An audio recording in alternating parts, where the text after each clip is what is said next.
Hello, I'm Mrs. Murray. I'm going to be reading chapters 6, 7, and 8. I am going to divide them by chapter, though, so there will be 3 different videos. Chapter 6. School is a good distraction from my worries. Too soon, however, the semester is over and we have a 1-month break. Maybe in some places kids look forward to breaks from school, but not me. I didn't want to go back to those long, empty days with too much time to think. Hey, come on, let's look at the list. At the end of the semester, the teacher posts the ranking of all the students based on their scores on exams. I was scared to look. I figured I would be at the very bottom. But, hey, number 33. That's not so bad. Not so great either. Even tall Allie did better than you. Ha ha. And what are you, number 10, genius? No, number 12. But whatever. Number 12 was really, really good, but I wasn't jealous. I had just started school. I had time to get better. The girls have a separate list from the boys. Wow, Miriam, you're the number 1 girl? Congratulations. Thanks, Omar. Of course she's number 1. She's the smartest girl in our whole class, probably in the whole camp. Everybody knows that. You probably cheated off her, Nemo. That's how come you're number 2 girl. Shut up, Amina. You're just jealous because you're what, number 17? I didn't know we had 17 girls in the class. My goat could have done better than you. Come on, Nemo. You don't want to get in a fight on the last day of school. Yeah, let's go. It's vacation time. Okay, so maybe there were a few good things about no school. Since we didn't have to wake up quite so early the next morning, some of the kids in A2 decided to play nighttime hide and seek. The first step in playing nighttime hide and seek is waiting until it gets really dark. Come on, over here. Since there's no electricity in the camp, it gets super dark. You can basically stand in the middle of a field and no one will see you. Sometimes you're waiting a long time to be found. Where is everybody? So what did your parents say about the school results, about you being number 12? My mom was happy. My dad isn't home. He's at the UN office. I got a sinking feeling in my stomach. Did he get news on your case? Are you going to America? Nah, but listen, don't tell anyone this. He has a friend who knows someone at the UN. My dad just gave him 100 shillings to get our paperwork pushed to the top of the pile, so it should be any time now. Where'd he get 100 shillings? He borrowed it. He said it'd be no problem to repay it. Once you're in America, you can find a job and earn good money. Oh. I didn't want to think about Jerry going to America while I stayed here, but I didn't have 100 shillings, and I would never have 100 shillings. There was no chance for me and Hassan to be resettled. Shh, I hear someone coming. Hassan, stay really quiet, okay? Don't say a word. Who you? Tag, you're it. We play a lot of games during the school break. For one thing, it fills up the time so you don't have hours and hours to think about your problems. It also helped me forget that Jerry was going to go to America and I'd be all alone here. Come on, we're going down to the field to play Kaptabilitoy. Gonna figure out what that game is. Kaptabilitoy is my favorite game. Kabta is the Somali word for sandal. So one kid takes off his sandal and each team picks a side of the sandal, head or tails. Then you toss the sandal in the air. If it lands heads up, then that team runs to the other team's goal and tries not to get tagged. Hassan always comes along when we're playing a game. He doesn't understand the rules. He just wants to join in and play like all the other kids. But when I try and let him play, it can end in disaster. That's my shoe! Get back here! Hassan just thinks we're playing a big game. Hassan, quit joking around. Come back. I am going to kill him. I don't know why you let him play in the first place. Hassan! Grab. Let go, you idiot. It's not funny. Stop. Don't hurt him. Shove. I don't know why you bother taking care of this moron. He's a waste of space. You should let him wander off into the bush to get eaten by lions. Stop it, Allie. Just stop.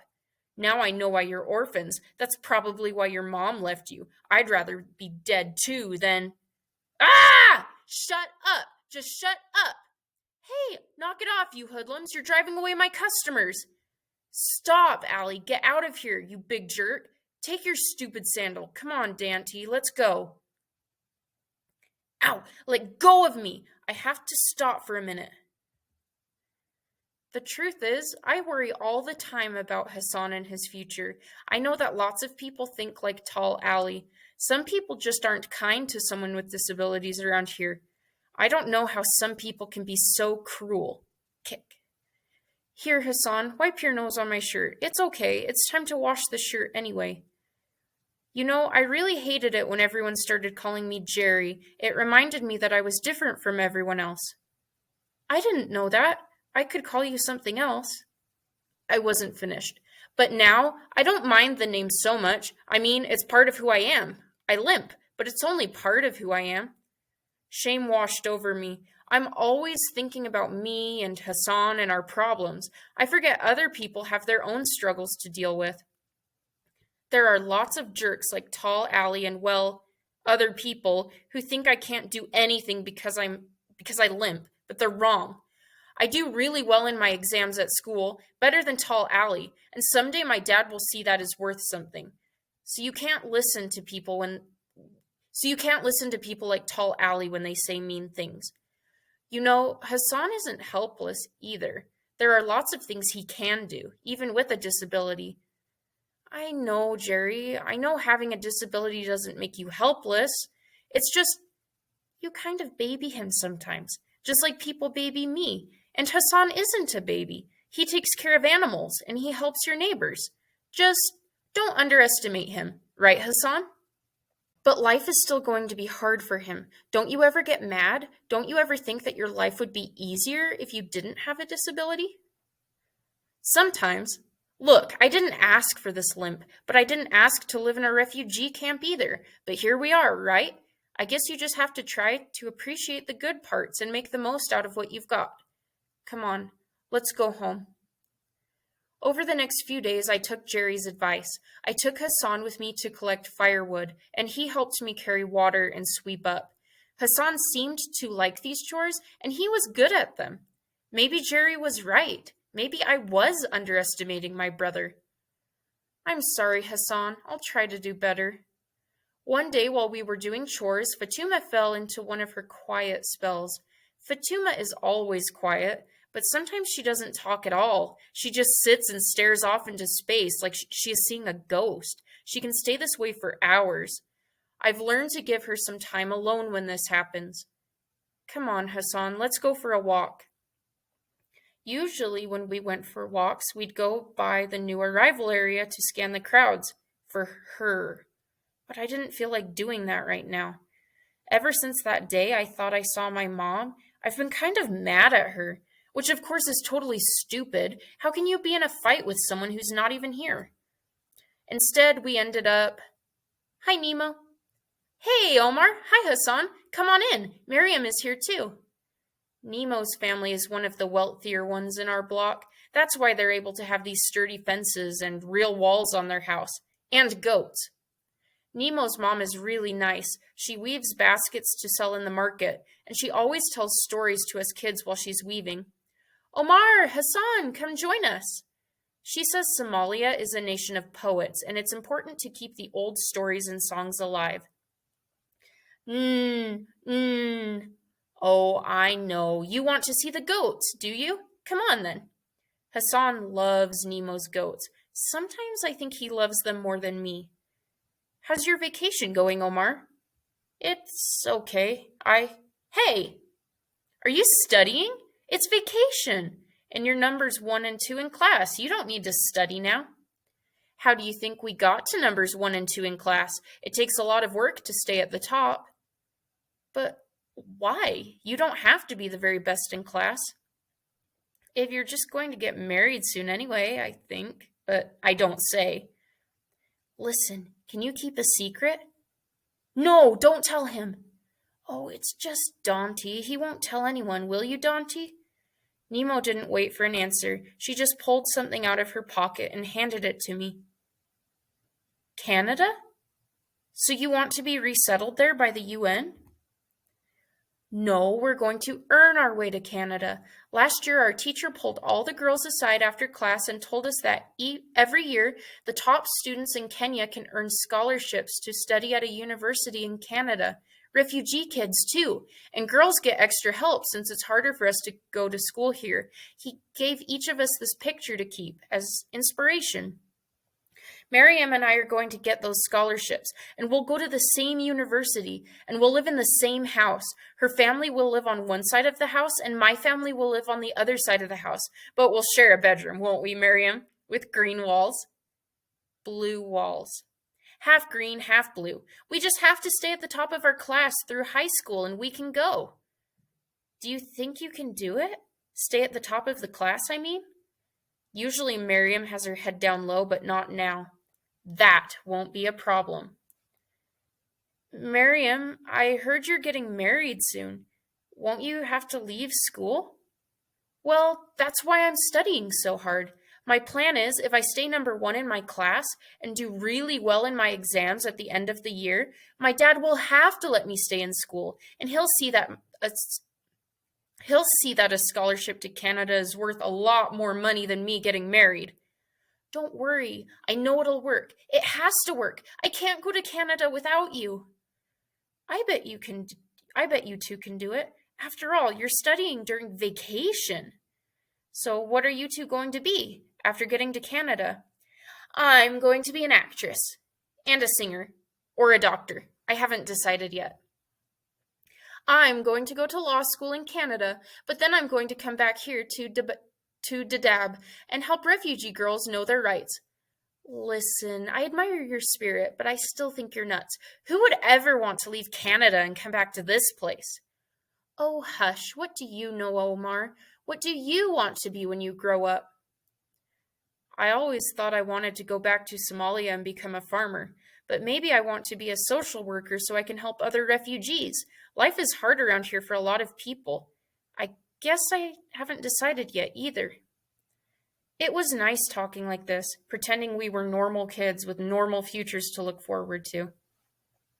We always spent a lot of the rest of vacation with Miriam and Nemo. I messed up that line. We spent a lot of the rest of vacation with Miriam and Nemo. I always thought that Miriam was so quiet, but she was really easy to talk to once you got to know her. One day she even surprised me and Hassan with a gift. Close your eyes, both of you. Here, I'll help. And open them. It's a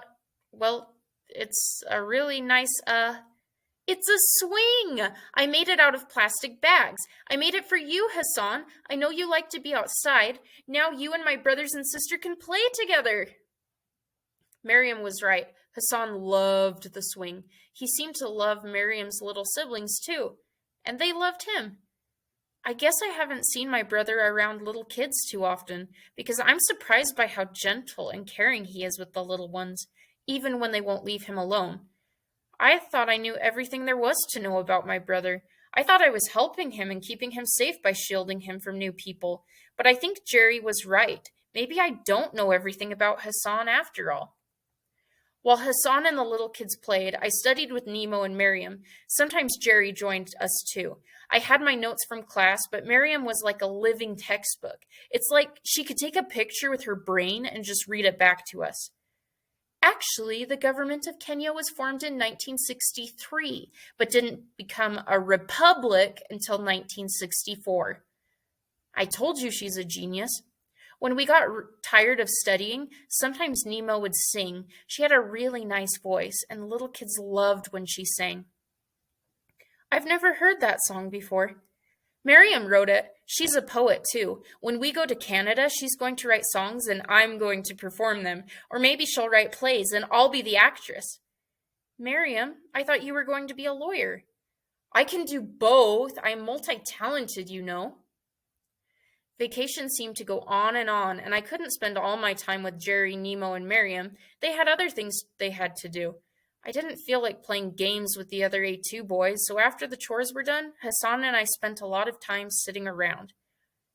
Here, if you're just moping around, you can help me mix the porridge. You can tell you're bored if mixing porridge sounds like a welcome diversion. Fatuma has lots of relatives who live in the camp. They usually come by during the day when I'm in school. Hello, Galapwankansan. But I'm not in school today. And after they're done pinching and patting, how is school? You've gotten so big. They sit and talk for hours and hours and hours. Stories about people in the camp or stories and poems from before. Fatuma mostly sits and listens. She never really talks about her life before. They also talk about news they've heard from new arrivals from Somalia. I sit and listen too, hoping for any scrap of information about my mother. The fighting is getting worse and worse. It's been 9 years, and still the war is raging on. I hear more people are coming to Dadaab every day. Soon there will be more Somalis here in Kenya than there are in Somalia. A new girl, Hawa is her name. She just arrived here last week from Mariri. She said the whole village is deserted, a ghost town. All the farms are destroyed, crops burned to the ground. Not a soul left alive, except for the ones the rebels kidnapped. Mariri, why is that name so familiar? Omar, you're from Mariri, aren't you? That was your village? Ladon, what is wrong with you? I had to get out of there. Hassan didn't complain, even though we walked and walked until we were almost lost in the bush. I knew it was dangerous out here, but I didn't care. I felt empty and numb inside. I felt so stupid, like a little kid playing pretend all these years, but now the truth was staring me in the face. I had to stop pretending. Our village was destroyed. We could never go home again. And if we couldn't go home, how could we ever... Was I also pretending? No, she was alive. She had to be. I love my mom, but sometimes I hate her for leaving us. It's like these two feelings are tearing me apart. You said you would come find us. Well, here we are. We're here all alone. Your two sons. Don't you care? Don't you love us? Who you? Hassan and I get up and walk back to the camp, one foot in front of the other. Her friends have left, but Fatuma is still awake, waiting for us. She may have gotten the name wrong. Maybe it was a different village. Maybe your farm is still all right. Everything? I know, Fatuma. Everything will be okay. But I'm not a child anymore. I know maybe everything won't be okay, but we have to keep going anyway and make the most of what we've got.